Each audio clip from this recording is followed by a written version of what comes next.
स्नेहा अपनी मम्मी को बार बार समझाने की बहुत कोशिश कर रही थी, लेकिन वो दोनों उसकी बात मान ही नहीं रहे थे। तुम हमारी बात क्यों नहीं समझ रही स्नेहा? अरे हम क्या तुम्हारा बुरा चाहते हैं क्या? ऐसा नहीं है पापा, आप तो मेरी बात को समझने की कोशिश भी नहीं कर रहे हो। मैं अजय से बहुत प्यार करती हूँ और मैं उसके बिना नहीं रह सकती। हमारा इतने सालों का रिश्ता है, तो मैं उसे ऐसे नहीं तोड़ सकती पापा। और हमारा क्या? अरे वो लड़का तेरी जिंदगी में हमसे ज्यादा अहमियत रखता है क्या? नहीं माँ, ऐसा भी नहीं है। मेरे लिए आप दोनों भी बहुत जरूरी हो, तभी तो मैं यहाँ आप दोनों को मना रही हूँ ना। मैं तो यही चाहती हूँ कि हम दोनों की शादी आप दोनों के आशीर्वाद से ही हो। प्लीज माँ पापा, अपनी बेटी की खुशी के लिए मान चाहिए ना। मैं अजय के साथ सच में बहुत खुश रहूंगी। देख बेटा, तू अभी प्यार में है, इसीलिए तुझे हमारी बात समझ नहीं आ रही। अरे वो गरीब घर से है और हमारे और उसमें रहन सहन में जमीन आसमान का अंतर है। अरे तू यहाँ पर महलों में पली बड़ी है, तो तू वहां पर कैसे रह पाएगी? थोड़ा बहुत एडजस्ट तो हर रिश्ते में करना ही पड़ता है ना माँ। और मैं अजय से बहुत प्यार करती हूँ, इसलिए मैं उसके लिए एडजस्ट कर लूंगी ना। और हमें खुश रहने के लिए हम दोनों का प्यार ही बहुत है। ऐसा नहीं होता बेटा, तूने तो अपनी आंखों पर प्यार की पट्टी बांध ली है। अरे तुझे तो हम नजर ही नहीं आ रहे। और अगर तू अपनी बात पर अड़ी रही तो हमारी भी एक बात कान खोलकर सुन ले। तेरी शादी उस लड़के के साथ कभी नहीं हो सकती। अपने माँ बाप की ये बातें सुनकर स्नेहा अब काफी ज्यादा रोने लगती है। फिर उसी शाम वो अजय से मिलने जाती है। अरे क्या हुआ स्नेहा, तुम रो क्यों रही हो? घर पर कुछ हुआ है क्या? आज हम दोनों भागकर शादी कर लेते हैं, क्योंकि मेरे माँ बाप तो हमारी शादी के लिए मान ही नहीं रहे हैं। और मैं तुम्हारे बिना नहीं रह सकती अजय। वो तो इसी बात पर अड़े हुए हैं कि मैं अमीर घर से हूँ और तुम गरीब घर से हो, तो मैं वहां पर एडजस्ट नहीं कर पाऊंगी। अरे हम एक दूसरे से प्यार करते हैं, तो मैं एडजस्ट करने की पूरी कोशिश करूंगी अजय। देखो स्नेहा, वैसे तुम्हारे माँ बाप गलत नहीं हैं, वो बिल्कुल सही कह रहे हैं। अरे आज तक तुम्हें किसी चीज की कोई कमी नहीं हुई है और तुमने तो कभी गरीबी भी देखी नहीं है। इसीलिए कह रहा हूं, अगर तुम मुझसे शादी नहीं भी करना चाहोगी तो मैं तुम्हें कभी दोष नहीं दूंगा। इसीलिए तुम दोबारा सोच लो। ये तुम क्या कह रहे हो अजय? मैं भले ही अमीर घर से हूँ, लेकिन मैंने अमीरी गरीबी देखकर प्यार नहीं किया था। और आज अगर मेरी शादी तुमसे नहीं हुई तो मैं अपनी जान दे दूंगी। अब आगे तुम्हारी मर्जी है कि तुम्हें मुझसे शादी करनी भी है कि नहीं। अजय के पास अब कोई रास्ता नहीं होता और वो दोनों भागकर शादी कर लेते हैं। देखो बहू, तुम दोनों ने तो भागकर शादी की है, तो तू वैसे भी अपने परिवार को याद कर रही होगी। इसलिए हम तुझे किसी भी बात का दोष नहीं देंगे, लेकिन बस इतना ही कहेंगे कि अपनी तरफ से भी हम पूरी कोशिश करेंगे कि तुझे इस घर में किसी बात की कमी ना हो। मुझे कुछ भी नहीं चाहिए माँ जी, मेरे लिए तो बस आप लोगों का प्यार ही बहुत है। अजय बेटा, बहू बहुत थक गई होगी, तो तू इसे लेकर अपने कमरे में जा, आराम करने दे इसे।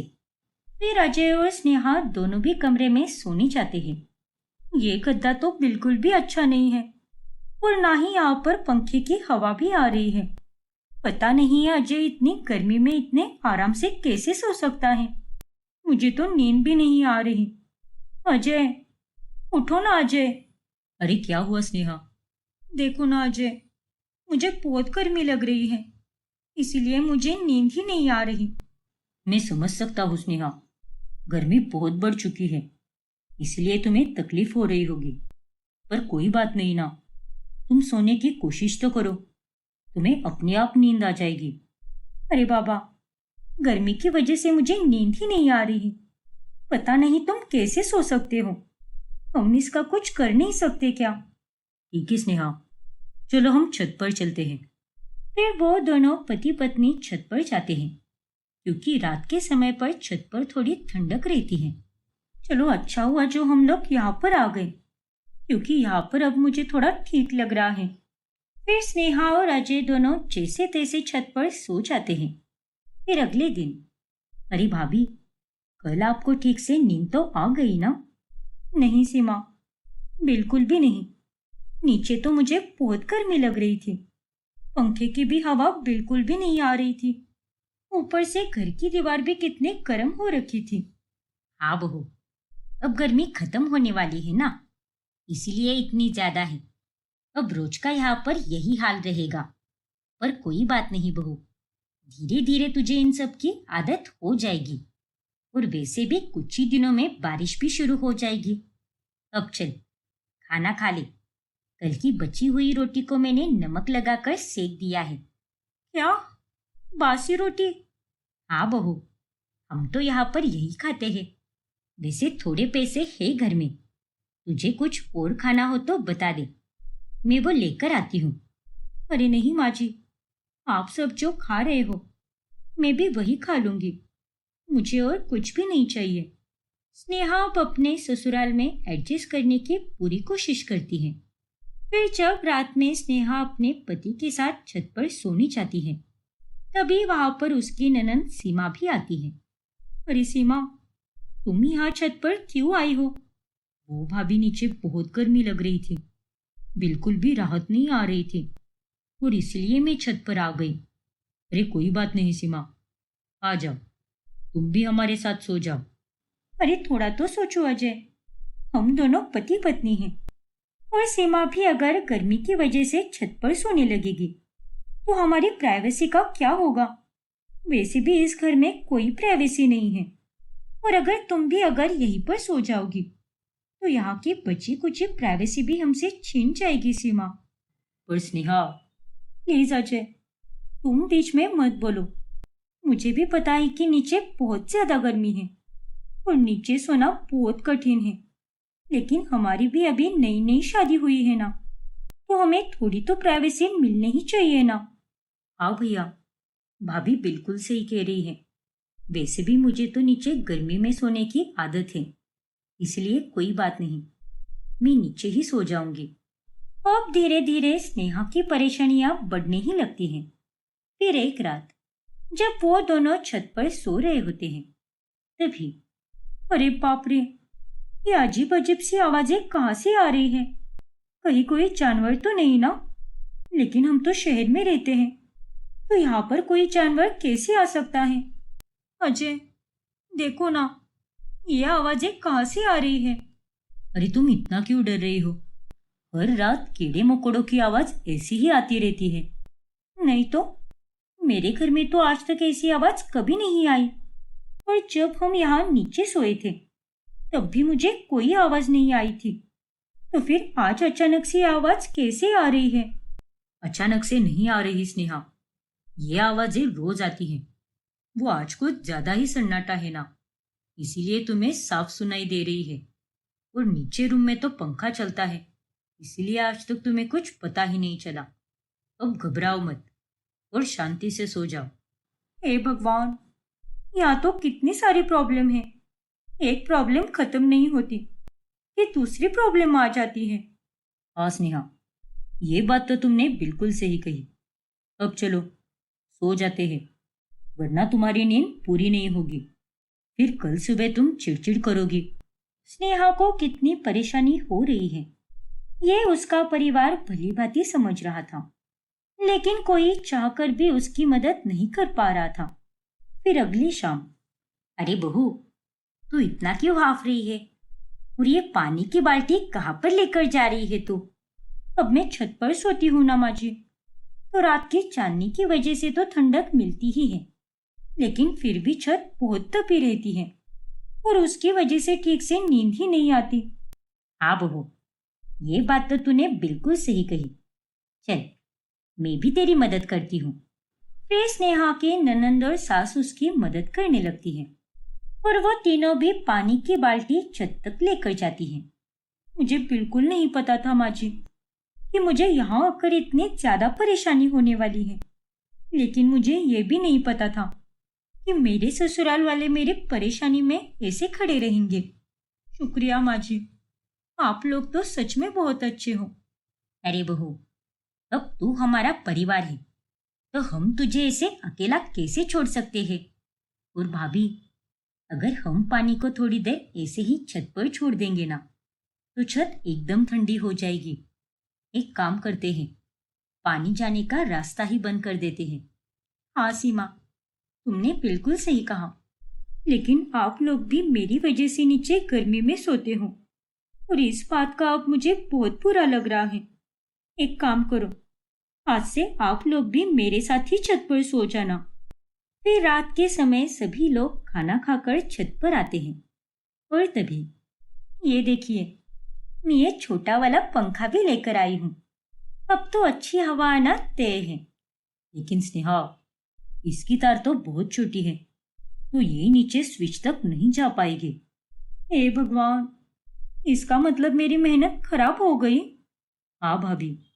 फिर स्नेहा छोटे बड़े तार लेकर आती है। ये लो अजय, अब पंखे की तार बड़ी कर दो।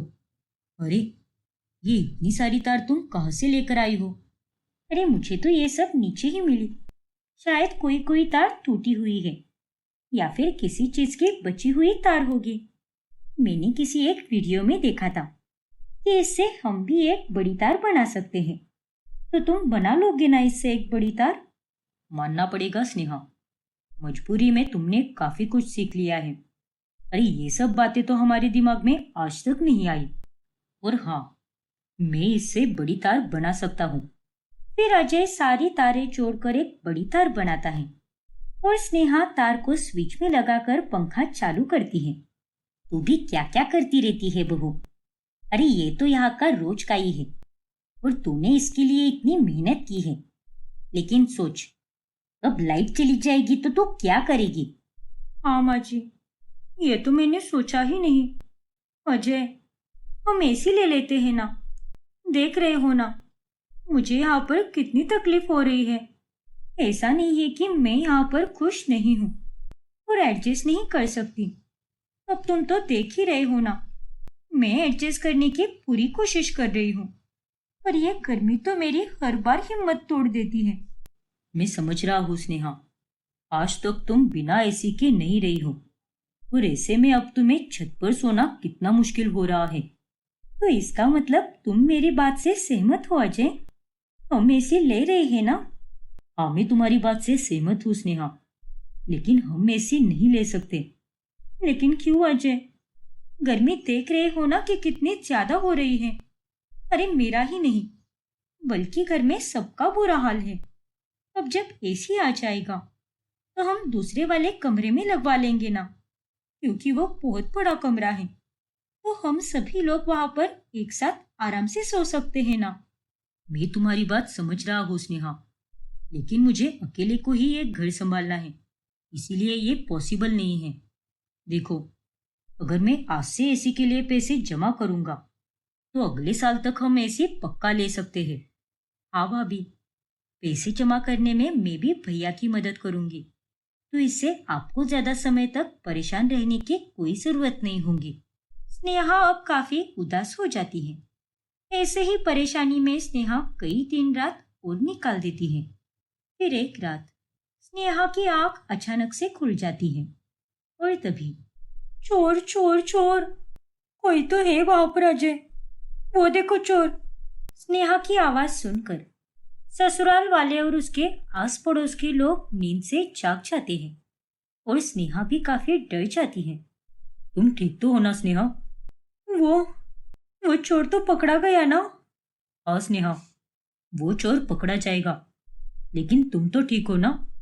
हाँ अजय, मैं ठीक हूँ, लेकिन अब हम छत पर ऐसे नहीं सो सकते। माना कि मैंने भागकर शादी की है, इसीलिए मैं अपने माँ बाप से कोई उम्मीद भी नहीं रख सकती।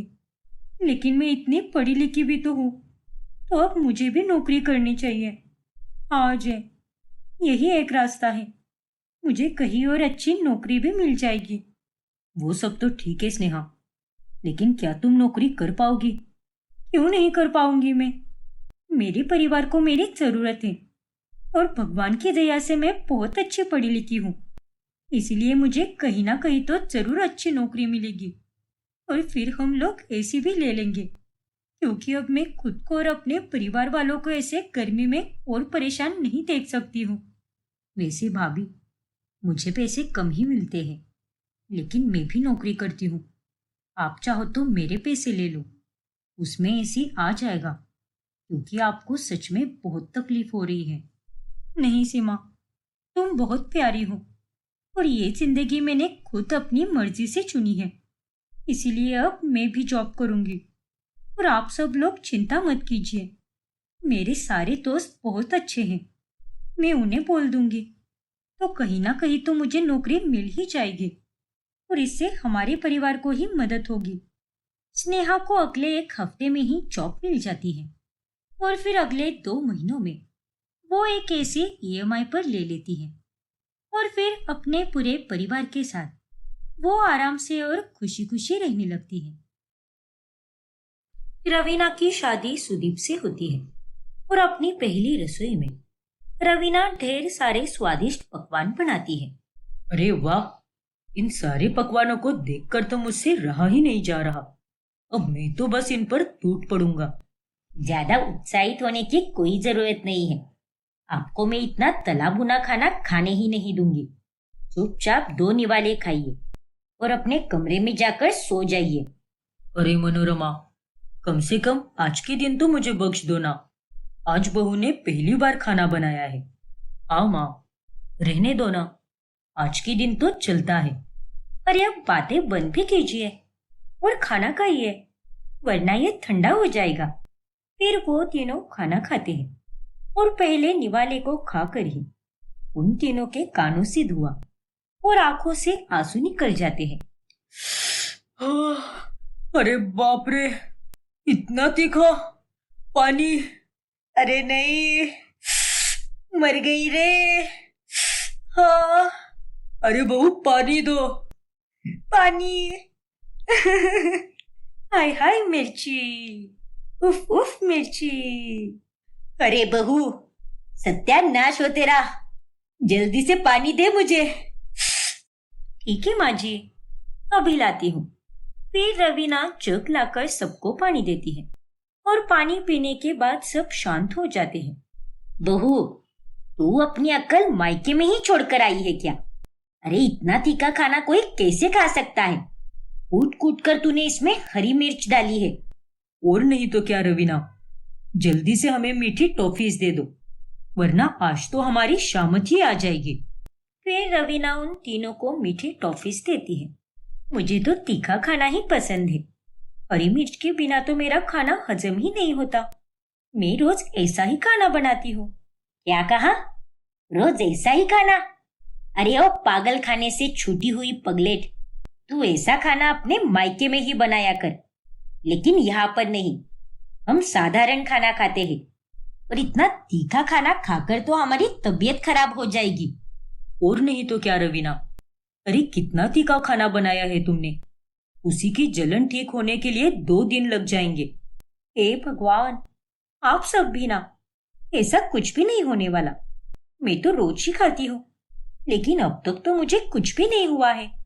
लेकिन मनोरमा के कहने के बाद भी रवीना खाने में ज्यादा हरी मिर्च डालती ही है और साथ ही खुद भी खाने के साथ कच्ची हरी मिर्च ऐसे ही गटक जाती है और उसे देखकर मनोरमा की आंखें खुली की खुली रह जाती हैं। अरे किस मिट्टी की बनी है तू? इन हरी मिर्चियों को सलाद की तरह ठूसे जा रही है। अरे अपनी जबान को लगाम दे बहू, जबान है कि लोहा, जो तुझे कोई फर्क ही नहीं पड़ता। पर ये तो कुछ भी नहीं है माँ जी, मुझे आप अगर ट्रक भरकर हरी मिर्ची भी खाने को दो ना, तो भी मैं वो खुशी खुशी खा जाऊंगी। आप भी चक्कर देखिए ना, बहुत मस्त लगती है। अरे तेरे दिमाग पर कहीं दौरा तो नहीं पड़ा है ना? देख बहू, अगर वापस तूने खाने में हद से ज्यादा हरी मिर्चियां डाली तो मुझसे बुरा और कोई नहीं होगा। ओफो माँ जी, अब इतना भी जुर्म मत करो ना। मायके में तो माँ ही डांटती थी और अब आप यहाँ पर मुझे डांट रही हो। अब मैं आप सबके लिए इतना कुछ करती हूँ, तो आप लोग मेरा मिर्ची खाना सहन नहीं कर सकते क्या? नहीं कर सकते, और तू हमारा सारा काम करके कोई एहसान नहीं कर रही हम पर। इस घर की बहू होने के नाते सारा काम करना तेरा कर्तव्य है। फिर रवीना मनोरमा के डांटने पर खाने में हरी मिर्च डालना कम करती है, लेकिन खुद बराबर ढेर सारी मिर्ची खाती है। ऐसे ही एक रोज, अरे बहू, बाजार से तूने इतना कुछ क्या लाया है? मेरे लिए भी कुछ खाने के लिए लाई हो क्या? अरे ओ मेरे चटोरे पति, आप जरा चुप ही बैठिए। और तू महारानी, इतनी सारी सब्जियां तूने क्यों लाई? अब देखना, आधे से ज्यादा सब्जियां तो सड़ जाएगी। अरे नहीं माँ जी, सब्जियां तो मैंने कम ही लाई है, और इस थैली में तो पूरे 1 किलो हरी मिर्चियां लाई है मैंने। क्या? 1 किलो हरी मिर्चियां? बाप रे! अरे मुझे तो अब पक्का यकीन हो गया है कि तेरे दिमाग पर असर हो गया है। अरे एक दिन में ही तू इतनी सारी मिर्चियां कैसे खा सकती है? और तू सच में इंसान ही है ना, या किसी दूसरे ग्रह से आई है? अरे ये आप कैसी बातें कर रही हो माँ जी? अब मैं भी क्या करूं? हरी मिर्ची के बिना मेरा तो मन ही नहीं लगता, इसीलिए लेकर आई। कान खोलकर सुन ले बहू, कल से तूने अगर इतनी सारी हरी मिर्च लाई तो फिर तेरी खैर नहीं। अरे हर 2 दिन में 1-1 किलो मिर्चियां लाएगी तो सारे पैसे बर्बाद कर देगी। और यहाँ हमारे घर के बाहर कोई पैसों का पेड़ नहीं लगा है, समझी कि नहीं? हाँ हाँ ठीक है, अब इतना भी तिल मिलाओ मत। इस उम्र में इतना चिल्लाना सही बात नहीं है। हाँ तो तेरा भी इतना मिर्ची खाना सही नहीं है। लेकिन रवीना मनोरमा की बातों को अनसुना कर देती है। फिर रात में जब सुदीप मूवी देख रहा होता है, तभी यार, कुछ मीठा खाने का मन कर रहा है। अरे वाह, ये बिस्किट का डब्बा यहाँ पर किसने रखा? लगता है रवीना ने नए बिस्किट्स लाए हैं। इन्हें ही खा लेता हूँ। फिर सुदीप उन बिस्किट्स को खा लेता है और उन्हें खाकर उसे बहुत तीखा लगता है। अरे नहीं, पानी! सुदीप पानी पीकर शांत हो जाता है और उतने में वहां पर रवीना आती है। ओफो सुदीप, तुम भी ना, तुम्हें देखकर खाना चाहिए था ना। तुम पागल हो गई हो क्या? बिस्किट्स हमेशा मीठे ही होते हैं, लेकिन पता नहीं तुमने ये तीखे बिस्किट्स कहाँ से लाए, और इसे भला कौन खा सकता है? ऐसे कैसे? मैं खाती हूँ इन्हें क्योंकि मुझे ये बहुत पसंद है। अब आइंदा से मेरे बिस्किट्स को मत खाना, बेवकूफ आदमी। वाह, उल्टा चोर कोतवाल को डांटे। ऐसी अतरंगी बीवी मेरे ही नसीब में लिखी थी क्या? फिर एक दिन रवीना अपना यूट्यूब पर चैनल शुरू कर देती है और वो उसमें हरी मिर्च खाने की वीडियो डालती है। हेलो गाइस, आप सभी का स्वागत है मेरे नए YouTube channel spicy food with Raveena पर। और गाइस, मेरे लिए दुनिया एक तरफ है और हरी मिर्च एक तरफ। मैं हर एक खाने के आइटम के साथ हरी मिर्च खा सकती हूँ। और आज मैं आप सबको ये 3 प्लेट हरी मिर्च वाली पानी पूरी 1 मिनट के अंदर खाकर दिखाऊंगी। तो शुरू करते हैं। यह सब देखकर रवीना के ससुराल वाले अपना सर पकड़ लेते हैं। अरे माँ जी, हरी मिर्च तो मैं खा रही हूँ ना, तो आप अपना सर क्यों पकड़ रही हो? देखना, कुछ ही दिनों बाद वीडियोस लाखों लोग देखेंगे और उसके बाद मुझे ढेर सारे पैसे भी मिलेंगे। आप कहती हो कि हरी मिर्च खाना गलत है, लेकिन मैं तो इसे फायदे में बदल कर रहूंगी। फिर एक रोज मनोरमा फ्रिज में से पानी निकाल कर पीती है, लेकिन वो पानी पीकर उसे बहुत तीखा लगता है। ये क्या पी लिया मैंने? हाय राम! वनराज जी मुझे चीनी दीजिए जल्दी से। लेकिन मनोरमा, ये सादा पानी पीकर भी तुम ताता तैया कर रही हो। अरे चुप बैठिए। फिर मनोरमा चीनी खाती है और तब जाकर उसकी जलती हुई जुबान को आराम मिलता है। और उतने में वहां पर रवीना आती है। लगता है माँ जी ने तीखा पानी पी लिया, वो पानी जिसमें मैंने मिर्च डालकर रखी थी ताकि उसमें भर भर कर तीखापन आए, और फिर उसमें से मैंने वो मिर्चियां निकाल दी थी।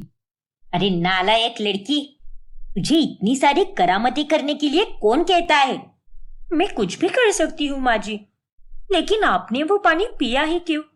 अरे बहू, ये सारी बोतलों में पानी एक जैसा ही तो लग रहा है, और इस तीखे पानी को देखकर तो ऐसा लग रहा है कि ये भी एक साधारण पानी है। अब मनोरमा को कोई सपना थोड़ी ना आया था। और ये तुम आजकल क्या करती रहती हो?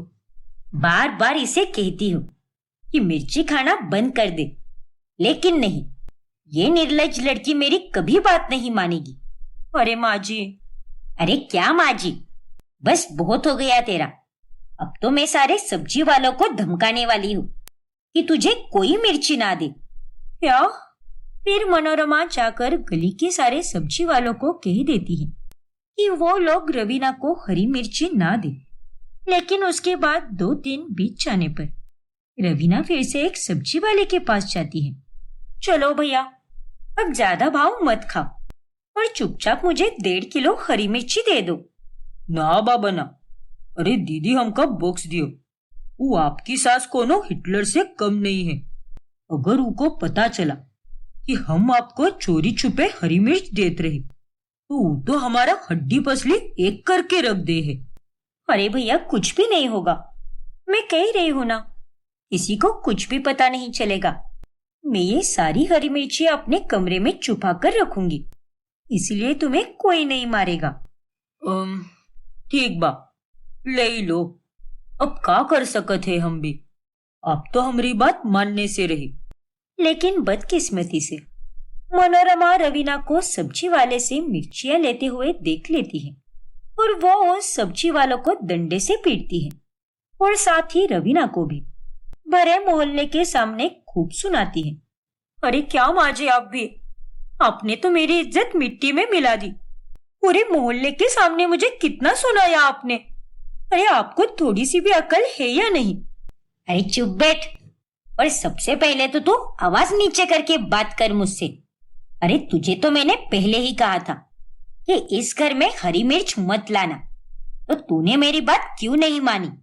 बता। बस बहुत हो गया माँ जी, मैं कोई बेचारी अबला नारी नहीं हूँ जो आपका हर हुक्म सर आंखों पर रखूंगी और आपका कहा सब कुछ मानूंगी। अरे आप लोगों को तो मैं सादा खाना बनाकर दे ही रही हूँ ना, तो आप मेरे पीछे क्यों पड़ी हो? अब बताइए, आप मुझे बाहर से हरी मिर्ची लाने दोगी या नहीं? अरे कितनी बार कहूँ तुझे, नहीं लाने दूंगी। बता क्या कर लेगी तू? वो तो आपको कल ही पता चलेगा। क्या? फिर रवीना कुछ कहे बिना ही वहां से चली जाती है।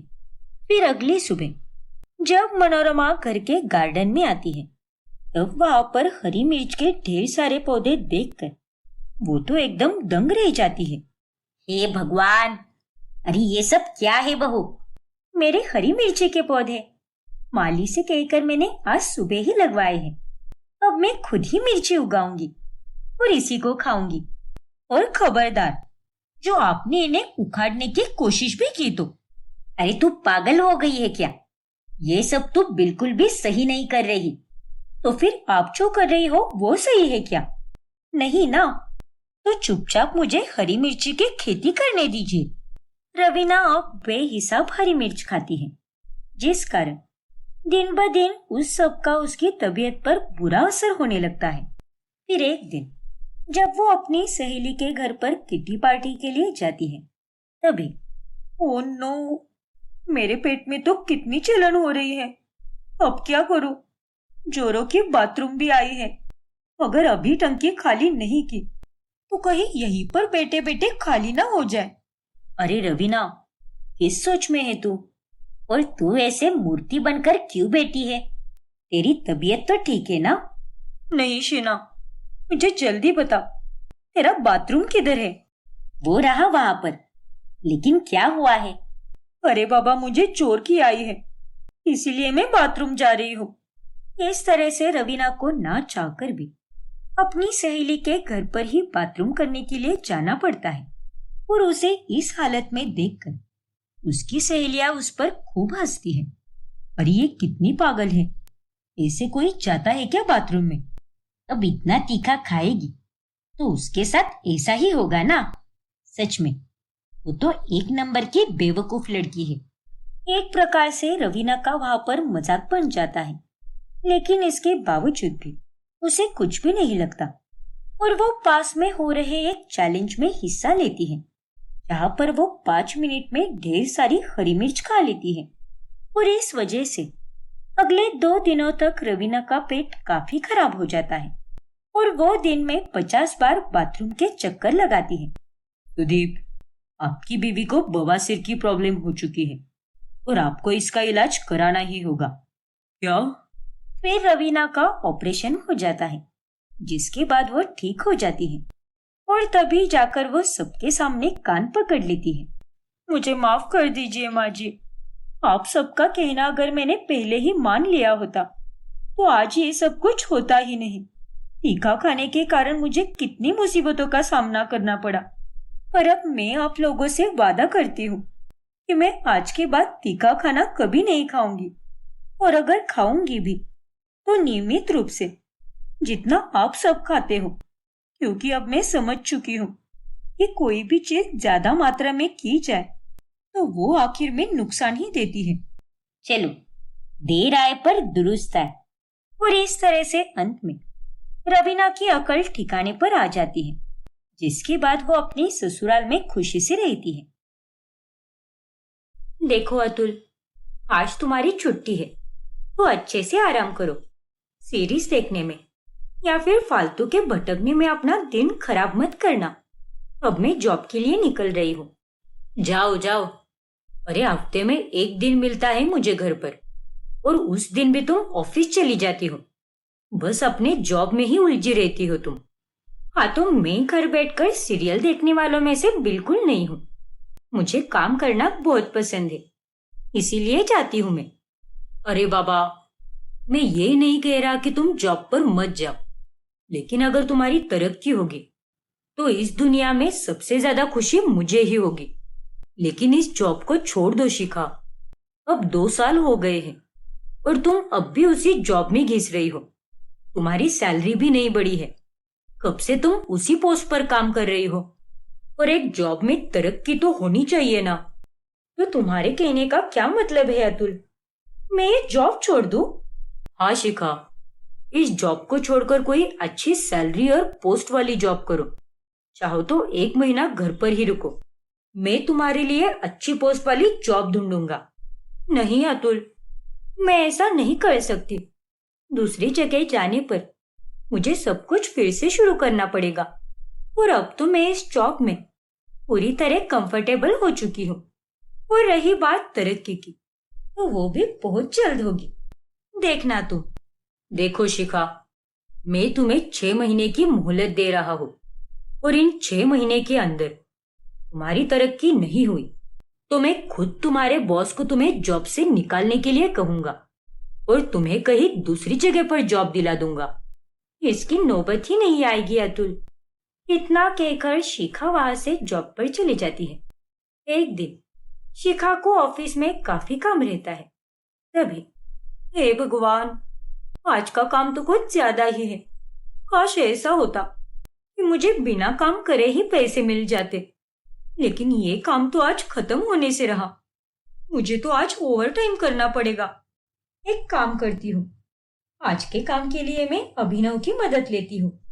फिर शिखा अभिनव के पास जाती है और उससे वो मीठी मीठी बातें करने लगती है। अरे वाह अभिनव, मानना पड़ेगा, आज तो तुम कुछ ज्यादा ही हैंडसम लग रहे हो। थैंक यू सो मच शिखा। वैसे तुम्हारा काम भी बहुत पसंद आता है मुझे, लेकिन एक शिकायत है, तुम मुझसे ज्यादा बात ही नहीं करते, बस अपने अपने में ही रहते हो, और ये तो गलत बात है ना। अरे ऐसा कुछ भी नहीं है। वो मुझे तुमसे बात करने में थोड़ी हिचकिचाहट महसूस होती है, डर सा लगता है, इसीलिए। ओफो अभिनव, क्या तुम भी एकदम बुद्धू हो। अब आगे से जब भी तुम्हारा मन करे मुझसे बात करने के लिए तुम आ सकते हो, और मुझे तुम्हारी पर्सनैलिटी भी काफी पसंद है। शुक्रिया शिखा। वैसे अभिनव, क्या तुम आज मेरा एक काम करोगे? ऐसा काम शिखा? फिर शिखा अभिनव को अपना आधा काम बताती है और वो उसे करने के लिए राजी भी हो जाता है। नो प्रॉब्लम शिखा, मैं कर दूंगा। अरे लेकिन तुम्हें तो अपना भी काम होगा ना, और अगर मैं तुम्हें ये काम दे दूंगी तो तुम्हें एक्स्ट्रा रुकना पड़ेगा। एक काम करो, रहने दो, मुझे खामोखा तुम्हें तकलीफ नहीं देनी है और मुझे लगा कि तुम्हें आज कुछ ज्यादा लोड नहीं है, इसीलिए मैंने तुमसे ये काम करने के लिए कहा था। तुम फिक्र मत करो शिखा, और अगर मुझे एक्स्ट्रा रुकना भी पड़ा तो उसमें क्या होता है, मुझे उसमें कोई दिक्कत नहीं है। शुक्रिया अभिनव, तुम बहुत अच्छे हो। और कल हम दोनों ऑफिस के बाद कैफे में जाएंगे और खूब बातें करेंगे। सच्ची? हाँ अभिनव। क्या बात है। डन शिखा, आज तो तुम बेफिक्र होकर जा। इस तरह से बेशर्म बनकर शिखा अभिनव से अपना काम करवा लेती है। फिर अगले दिन कल मैंने अभिनव से अच्छे से 2 मीठी बातें क्या कर ली, वो तो मेरे जाल में फंस गया।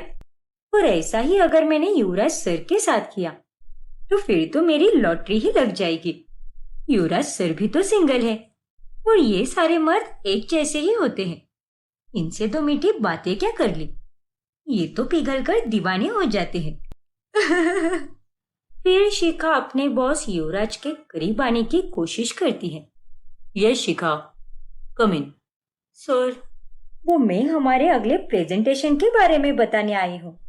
फिर वो दोनों काम करते हैं और फिर लंच टाइम के दौरान शिखा युवराज को अपने साथ खाना खाने के लिए कहती है। क्या कहा? तुमने आज ढोकला लाया है? वाह शिखा, मुझे ढोकला बहुत पसंद है, मैं जरूर खाऊंगा। ओके सर, मैं अभी लाती हूँ। लेकिन सर, सारे एम्प्लॉयज कैंटीन में ही खाना खाते हैं, फिर मैं अकेले यहाँ पर आकर आपके साथ खाऊंगी तो वो सही नहीं होगा सर। मैं आपको यहाँ पर ढोकले देकर जाती हूँ। अरे नहीं शिखा, उसमें क्या होता है, तुम अपना टिफिन लेकर अंदर आ जाओ, क्योंकि आज हम दोनों साथ मिलकर लंच करेंगे। ठीक है सर, जैसा आप कहो। फिर शिखा और युवराज दोनों साथ में खाना खाते हैं और इस तरह से अब शिखा रोजाना युवराज के लिए अच्छा अच्छा खाना लेकर आती है। थैंक यू सो मच शिखा। मैं अकेला ही रहता हूँ, इसीलिए मैंने नौकरानी रखी है, लेकिन तुम्हारे हाथ के खाने के सामने सब फेल है। तुम तो एकदम लाजवाब खाना बनाती हो। अरे वाह, शुक्रिया सर। आज तक मेरी किसी ने इतनी तारीफ की ही नहीं, लेकिन आज आपने की तो सुनकर बहुत अच्छा लगा। शिखा अब धीरे धीरे चालाकी से युवराज के करीब आने लगती है। फिर एक रात, ओह गॉड, आज तो हर तरफ दंगे चल रहे हैं, ऐसे में मैं अपने घर कैसे जा पाऊंगी। घबराओ मत शिखा, तुम मेरे साथ मेरे घर पर रुक सकती हो, मेरा घर यही पास में है। नहीं सर, ये सही नहीं होगा। मैं आपकी कंपनी में काम करने वाली एक मामूली एम्प्लॉय हूँ, तो फिर मैं आपके घर कैसे आ सकती हूँ। अरे ये तुम कैसी बातें कर रही हो, ऐसा कुछ नहीं है, तुम बिंदास आ सकती हो मेरे घर में। हाँ, पहले की बात अलग है, तब हम दोनों एक बॉस और एम्प्लॉय थे, लेकिन अब हमारा रिश्ता दोस्ती का रिश्ता बन चुका है, समझी कि नहीं? Thank you sir.